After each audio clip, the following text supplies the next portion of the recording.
Assalamualaikum warahmatullahi wabarakatuh. Di video kali ini saya akan menjelaskan mengenai inter-rater reliability atau inter-rater agreement, atau sering juga disebut intercoder reliability karena tidak melulu pada rater tapi juga pada coder. Pada intinya di video kali ini kita akan memahami konsistensi yang diberikan pada skor rating yang diberikan oleh beberapa orang atau beberapa raters. Nah, sebelumnya kita kenalan dulu konsep dasarnya tentang inter-rater reliability atau inter-rater agreement ini. Inter-rater reliability adalah ukuran statistik yang digunakan untuk mengevaluasi sejauh mana dua atau lebih penilai atau raters itu konsisten dalam memberikan penilaian atau skor terhadap suatu objek atau suatu peristiwa. Dalam konteks penelitian dan evaluasi, tentu saja ini sangat penting untuk memastikan keakuratan dan konsistensi penilaian antara penilai yang berbeda.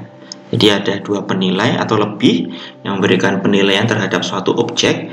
Nah, konsistensi atau reliabilitas itu melekat pada skor yang diberikan, jadi bukan melekat pada alat ukurnya.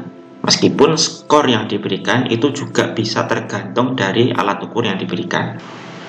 Ada beberapa metode yang dapat digunakan untuk mengukur inter-rater reliability. Beberapa metode ini berkaitan dengan jenis data yang dianalisis dan juga seberapa banyak penilainya. Yang pertama ada Interclass Correlation Coefficient atau ICC.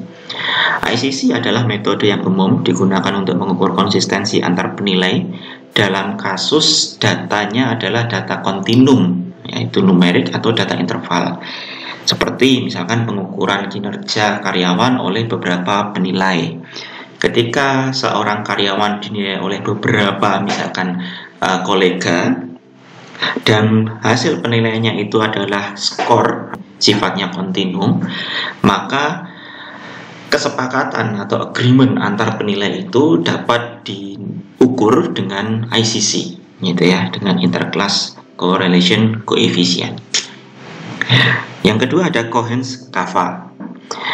Cohen-Skaffa ini digunakan untuk mengukur tingkat kesepakatan antar dua penilai yang memberikan penilaian kategori atau ordinal. Yang perlu dicatat di sini adalah penilainya ada dua orang, memberikan penilaiannya dalam bentuk kategori. Jadi kategori itu bisa jadi baik buruk atau sifatnya ordinal. Itu ordinal itu misalkan baik, cukup, buruk gitu ya, yang ada jenjangnya gitu ya. Nah, sementara kalau Clay-Skaffa ini masih satu keluarga dengan Cohen-Skaffa dan sama-sama menggunakan statistik kappa. Clay-Skaffa itu digunakan ketika ada lebih dari dua penilai dan memberikan penilaiannya dalam bentuk kategorikal, gitu ya. Jadi Clay-Skaffa penilainya bisa lebih dari dua, tapi datanya adalah data kategorikal. Jadi bukan data yang sifatnya kontinum, numerik, gitu ya. Meskipun dalam komputasinya nanti kategori itu kita ubah menjadi angka gitu, tapi angka ini tidak bermakna kuantitatif tentu saja. Yang terakhir ini yang paling fleksibel, bisa digunakan untuk segala skenario gitu ya, yaitu Krippendorff alpha gitu. Metode ini sangat fleksibel karena bisa digunakan oleh berapapun jumlah penilai atau berapapun jumlah raters, bisa dua atau lebih, dan jenis data apapun, bisa data nominal, ordinal, interval, atau rasio. Nah, kalau kita membicarakan tentang jenis data, tentu kita harus paham dulu jenis-jenis data ini. Data nominal itu data yang sifatnya kategorikal. Ini misalkan laki-laki, perempuan, baik buruk gitu ya, itu data yang sifatnya nominal, meskipun bisa diangkakan, tapi angkanya ini tidak bermakna kuantitatif gitu. Kemudian data ordinal itu adalah data yang sifatnya seperti ranking gitu ya, misalkan ada skala yang sifatnya Likert gitu ya, ada tidak setuju, agak tidak setuju, agak setuju, setuju gitu ya. Nah, kita bisa buat menjadi skor 1, 2, 3, 4 tapi skor itu sifatnya hanya perankingan. Nah, ini adalah data-data ordinal. Data interval itu adalah data yang memiliki jarak yang sudah tetap gitu ya. Nah, ini biasanya diperoleh dari pengukuran-pengukuran psikologis gitu ya.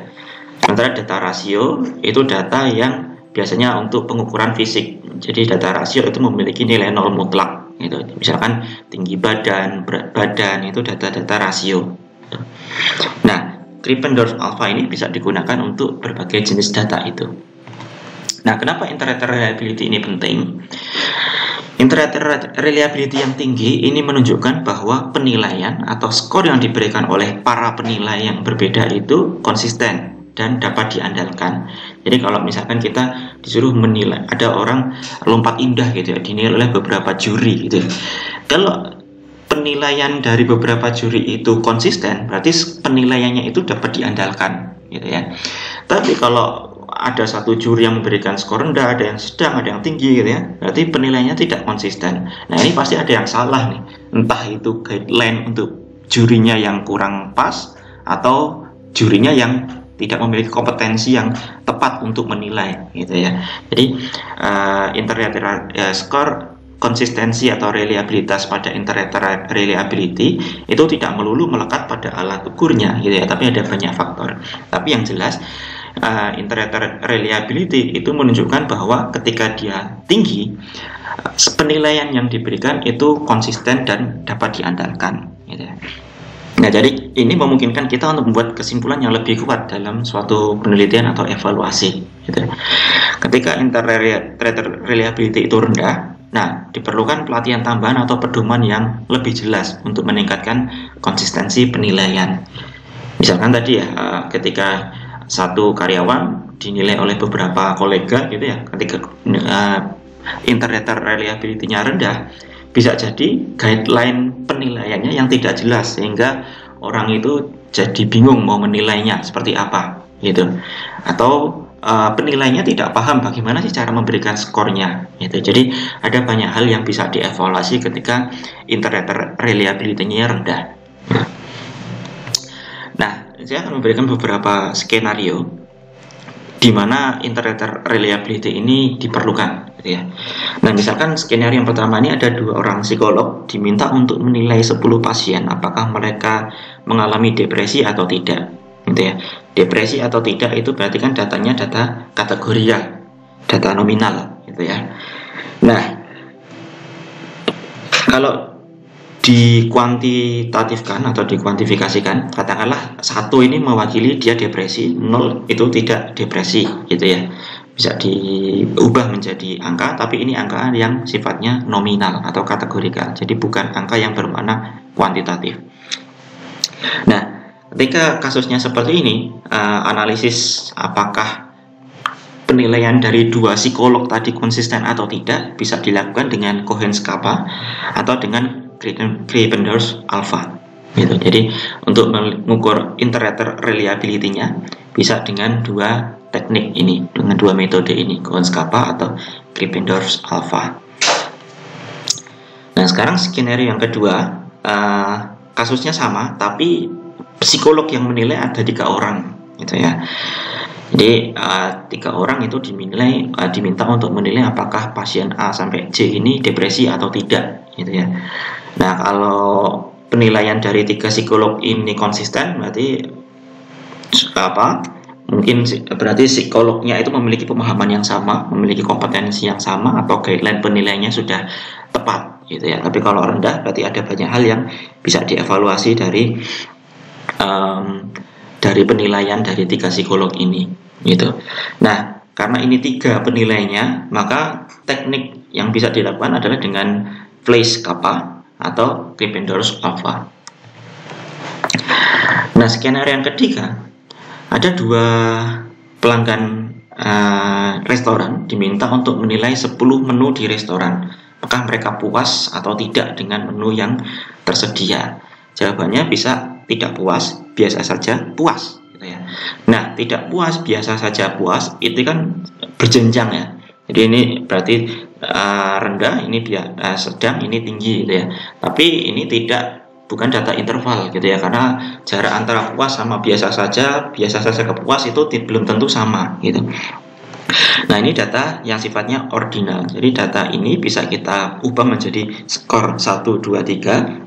1 artinya tidak puas, 2 biasa saja, 3 puas. Ini data ordinal. Nah, karena datanya sifatnya ordinal, kita bisa pakai yang namanya weight Cohen's kappa atau Krippendorff alpha. Skenario yang keempat, ada 3 orang karyawan diminta untuk menilai kinerja koleganya pada 10 aspek kinerja. Jadi si A dinilai oleh 3 penilai pada 10 aspek. Ini katakanlah ada disiplin, loyalitas, dan seterusnya. Skor yang diberikan antara 1 sampai 10. 1 itu berarti kinerjanya kurang baik, 10 baik. Nah, kita bisa asumsikan penilaiannya ini sifatnya interval gitu ya. Nah, karena ini sifatnya interval, kita bisa menggunakan ICC, interclass correlation, atau Krippendorff alpha. Nah, kalau kita perhatikan dari skenario 1 sampai 4 tadi, Krippendorff alpha selalu muncul gitu ya. Jadi ini adalah teknik yang memang sangat fleksibel untuk berbagai jenis data. Nah, ini beberapa rekomendasi dari beberapa peneliti untuk menilai apakah interreliability-nya ini sudah memuaskan atau belum gitu ya. Ada banyak versi. Ini khusus untuk kappa ya, baik itu Cohen's kappa atau Fleiss kappa. Tapi pada intinya minimalis banget ya, 0,5 ke atas itu sudah dapat diterima gitu. Sementara kalau di bawah 0,5 mungkin agak diragukan, atau khususnya di bawah 0,4 ini ya, agak diragukan konsistensinya. Nah, itu tadi pemaparan konsep mengenai inter-rater reliability atau inter-rater agreement. Pada prinsipnya inter-rater reliability ini aplikasinya sangat luas, bahkan sering digunakan oleh peneliti kualitatif untuk memastikan bahwa interpretasi terhadap data kualitatif itu konsisten gitu ya, karena kadang-kadang peneliti kualitatif itu membuat kode atau coding untuk temuan data kualitatif mereka. Kodenya konsisten atau tidak itu bisa diuji dengan inter-rater reliability ini. Nah, di video berikutnya kita akan praktekkan bagaimana cara melakukan analisis inter-rater reliability dengan software JASP dengan beberapa teknik. Tadi ada Cohen's kappa, Fleiss kappa, dan lain sebagainya. Oke, cukup sampai di sini. Assalamualaikum warahmatullahi wabarakatuh.